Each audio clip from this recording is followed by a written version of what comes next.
परमेश्वर पिता पवित्र नामको लागि प्रार्थना गर्दछु है।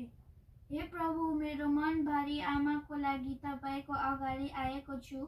उहाँ मेरो जिन्दगीको सबैभन्दा अमूल्य उपहार हुनुहुन्छ।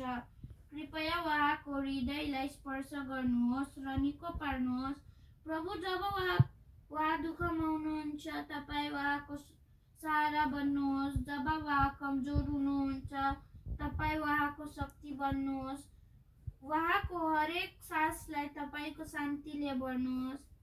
मेरो आमाको सबै पीडा, सबै डर, सबै चिन्ता तपाईँको हातमा सुम्पेको छु। कृपया उहाँलाई आराम दिनुहोस्, राम्रो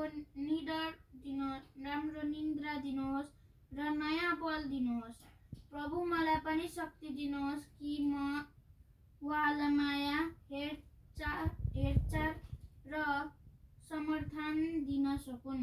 म उहाँलाई यो संसारमा धेरै समयसम्म स्वस्थ र खुसी देख्न चाहन्छु। तपाईँको प्रेमले मेरो आमालाई घेरिरहोस् र तपाईँको कृपाले उहाँ सधैँ सुरक्षित रहून्। धन्यवाद प्रभु।